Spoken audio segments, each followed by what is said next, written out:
really excited to have two great esteemed alumni with us this evening. Both are in the computer technologies field, and they'll be sharing a little bit about how they went from our liberal arts education to that very technical, specialized field that they are in now. Our first guest is a 2003 poli-sci major. He has been involved with a couple of computer companies. He'll tell you a little bit more about those, one of which he sold to IBM, I believe. Is it IBM? And if you could please put your hands together for Sean Garvey.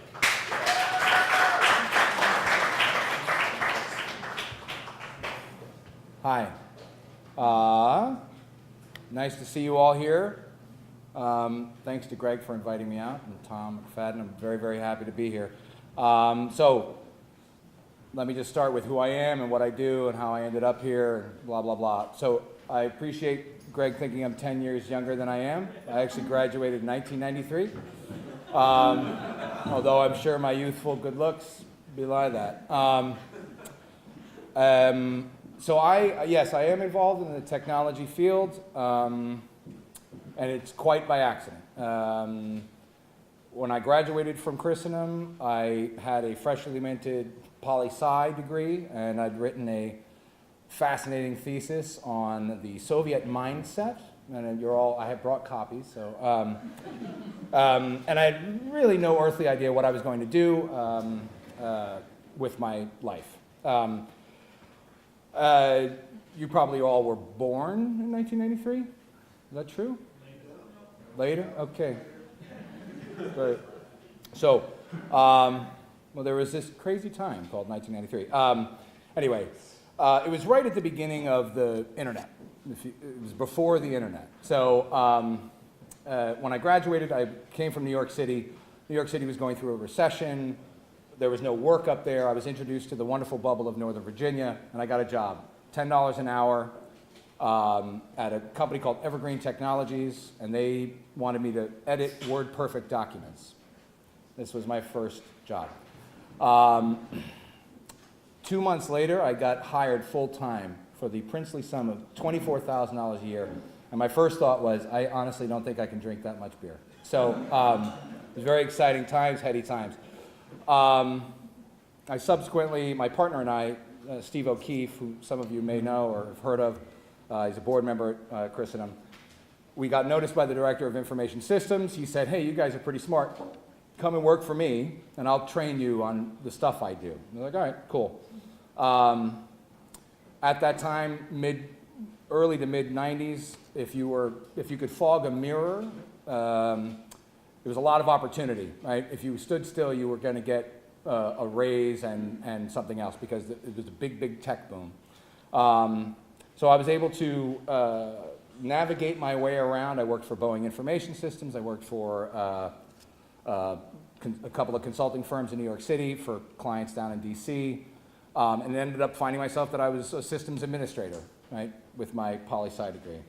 A few years after that, about 97, I was just about to get married, and I thought, you know, these IBM guys, they're not that good. I'm almost as good as those guys, and they charge out at $300 an hour. I should start my own business. So I did, and my first company was called Fado Consulting. For those of you who have read the Fado, hopefully, no? You will. And I built that company up. I made all kinds of mistakes. I sold it in 1999 to eBay. And eBay was, you've probably heard of eBay, one of the few companies that made it out of the dot-com bubble. And then I started another company called Novus Consulting Group, Latin, with Steve O'Keefe, my partner, in 2000, the heady days of 2000. We grew that company to about 120 people, ended up selling it to IBM in 2007. And since then, I have done a variety of deals. We brokered the buyout of a management buyout of the services arm of Brocade Systems. They build a lot of the infrastructure, I'm sure Alex knows. And then subsequent sale of that company. And currently I do private equity consulting for my own firm helping businesses get better at what they do, make the next leap wherever they're at. So I would say I've had a very kind of, I guess, accidental, very blessed career in a lot of ways. But I give a little talk to high schools in the area, and I essentially am making a pitch for liberal arts. Why choose liberal arts? Why do that? And being a Christendom grad, you guys have already made the choice. You're here. But I'm very passionate about this concept, and it comes from my insight in both trying to build a company and trying to succeed at that, and then seeing it through the other end of the telescope being purchased by the world's largest technology company, IBM, and my experience there. And that is that liberal arts is not, it's no longer appropriate for somebody to look at you and give you that smirk and go, what are you going to do with that? Like, that's the answer we always got. I know Tom can back that up, right? I would say the evidence points to the fact that liberal arts is the most practical education you can get. It isn't job training, right? My parents' generation grew up with the truth, which is now largely a mythology, that if you got a 4-year solid practical degree, you'd have a job forever. That's kind of what the mythology was. And that's just no longer the case. I have 2 brother-in-laws that are Harvard grads, and I hope they don't see this video. They're both out of work. So don't regret your choice, okay? And one of them is a Harvard Law. So the reason I say it's the most practical is because we now live in what's called an information or a knowledge economy, right? And it moves at lightning pace, way faster than any economy that's been out there before. If you think about the giants, right? We all spend way too much time on Facebook. I actually don't see anybody on Facebook. It's astounding. That company has not been around for more than, I don't even know, 5, 6, 7 years, right? Maybe 10. So industry giants leap up overnight, and old industry giants stagnate. Just as a for instance, IBM, let's call them UBM, different, just in case they see this video. They've been stuck at a $100 billion company. That's a big company, but they cannot grow, they cannot innovate. They purchase companies like the one I founded in order to change, in order to grow, and they still can't do it. That's just to tell you that the world is completely different than what people used to sell you. So, 2 very interesting points. So, when we were building Novus, we were very serious about culture. And we were firm believers in hiring for fit and training for skill. So if you were the right kind of person, if you had a full life, if you had a quick mind, if you were a hard worker, willing to take a chance, willing to take a risk, we could train you on whatever technology. And we knew that because we'd done that, right? We got thrown into the melee of the early 90s, and we're like, yeah, sure, okay, got it. It's a problem. This is how we solve it. And you learn it, right? It's not that hard. As NHL, anyone here a hockey fan? All right, got one, sweet. I'm actually not, but NHL recruiters will tell you, they're like, well, I can teach them how to skate, but I can't teach them how to be big. So it's the same concept, right? Without exception, the people who did the best at our company, and what I mean by best is they not only did the job we hired them for, but they reinvented the job. They made it a job we didn't even know could exist. They kind of matured it. I'm not sure what the right word is. Were liberal arts in background, without exception. We also hired CS degreed people who had computer science, etc., and they were very good executors, but there was no creativity. There was no problem solving. If there was a problem and it was written in the language that they knew and they went to college for, they could do it. Other than that, they were kind of stuck. So when I first began to formulate this manifesto or thesis or whatever, I thought it was peculiar to us. Well, it must be a small company dynamic. It must be that kind of esprit de corps that gives room for this to happen. So fast forward, we get purchased by IBM. I am now a tiny, tiny cog in a massive, massive machinery wheel. IBM actually is a wonderful company. I don't want to do them down. They're very admirable in many ways. they're famous for anything that's worth doing is worth overdoing. So they had this amazingly complex executive development program. So they kind of take your DNA, take your blood samples, chart your potential. It's way, way overdone. But interestingly enough, I was part of a council called the Departing CEOs Council. So this is how big IBM is. It's crazy. They buy so many companies that the CEOs, and they all leave within 6 months. And so they put together a task force to figure out why do people leave IBM. And I was on that task force as I was submitting my resignation. But that's not the point of the story. Because they were so desperate to find, like, what is it about, why are they successful here? We bring them in, they suck. And it turned out that in that database of executive development, the people who had the longest term, the furthest off furthest off, is that a phrase? Okay, farthest off Peter principle, people who had the biggest potential to go the highest up in those ranks, all had liberal arts background in their education. So all of that is to say that, so that was, first of all, that was shocking to see a machine like IBM, and it is a machine. They're amazing. If you're safe investors, they're an earnings per share machine. They'll always hit their targets. But they were even learning that there is something about the human capacity to problem solve, the human capacity to think, that is far more valuable than the human capacity to learn a certain technology or to et cetera. So I was very pleased to see that kind of my inkling be affirmed by this massive global corporation. So when people ask me, what do you do with liberal arts? I have two brief answers. One is, the most important thing that a human was created to do, which is be able to contemplate the higher things and have a life, an intellectual life, a faith life that is fulfilling even when you don't get a paycheck. Well, by the way, paychecks do end, like you know, there's other things to do.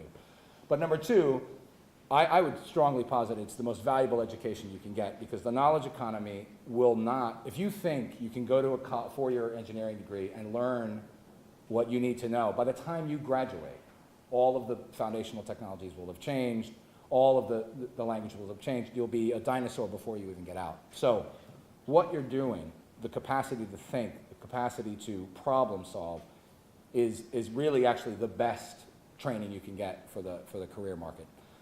So I didn't talk a lot about technology. Is that okay? All right, great. Anyway, that's my little spiel on liberal arts. I will be hanging out, drinking Coke. Yes, thank you. That's it. Anything else? All right, great. Thank you. There's no such thing as a short, bad speech. Thank you, Sean. And like he said, he will be here later. So if you have specific questions about what he does, how he helps those companies succeed, I'm sure he'll be happy to talk to you about the technicalities behind all of that. So we're going to jump from 1993 to 2005. And we have a 2005 graduate here, political science, who currently serves as the lead cloud services engineer at LiteCloud. And in the past, he has been a chief engineer, director of IT, and he's also been a part of support tech. So he'll be able to tell you how he juggled all those different positions, how he got to where he is now. And so without further ado, Alex Scrivener.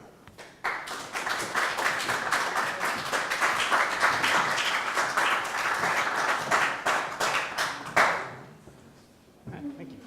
So you got my class right. I am 2005. I was a support tech a very long time ago.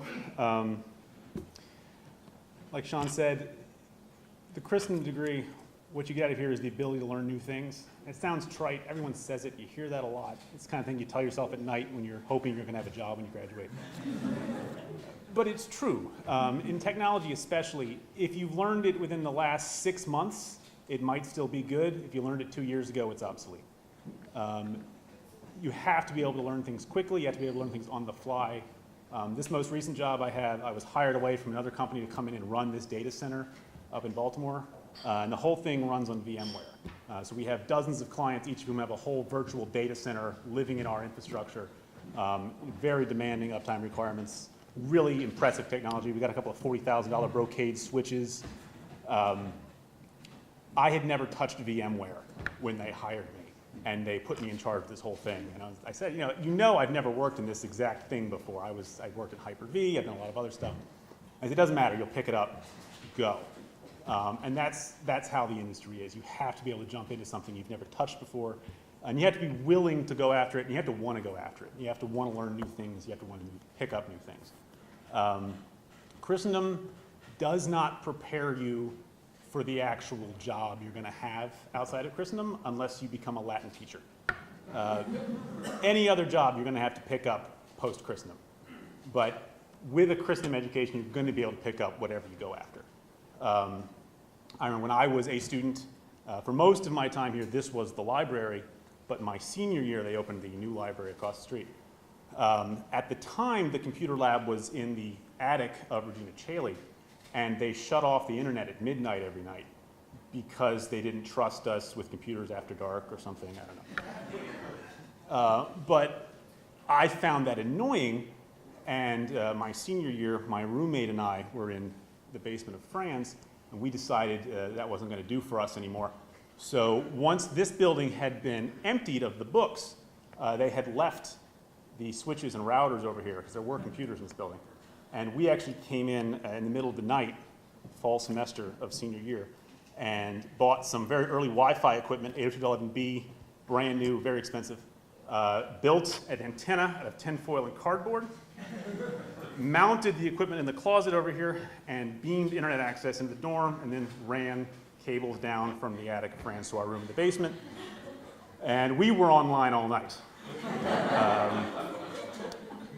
Unfortunately, we bypassed all the bandwidth shaping that they had in place, so when we downloaded the first season of Battlestar Galactica, it killed the internet for the entire school. And there were complaints about it the next day, and we told ourselves we were going to limit ourselves to after 3 in the morning. But you have to be able to problem solve. And Christendom teaches you how to problem solve. It was great up until after Easter break when Mr. Briggs opened a closet and found a bunch of tinfoil and cardboard sitting in it and took it, and we lost our internet. But for many months, we had internet in the dorms. You have to be able to see a problem and want to solve it. If you're going to sit around and wait for someone else to tell you what to do, you're not really going to be successful anywhere, but especially in technology. Things are always changing, new stuff's coming out. If you wait for someone to hand it to you or tell you, this is what we're going to do, go do it, you're not going to succeed. You have to want to find the best way to do something, and it constantly has to be something new. You have to be on your toes, you have to be willing to change. I marked this by the March for Life kind of by accident. This year will be the 5th March for Life in a row where I've had a new job. In the last 5 years, I have resigned, been fired for downloading a movie in the office, laid off because my company was bought out, and then quit for a better job offer. Technology doesn't stand still. You're going to bounce around a lot. Don't be afraid to lose a job. Don't be afraid to take a risk. Don't be afraid to leave a job for what you hope will be a better job without being completely sure about it. Especially if you're in the Northern Virginia, Maryland, D.C. area. There's a lot of opportunity here. Go for it. Find out what you want to do and go do it. You'll fail, but that's okay. You can try again. Nothing's written in stone. That's really all I've got. But I'm going to be here all night. Thank you.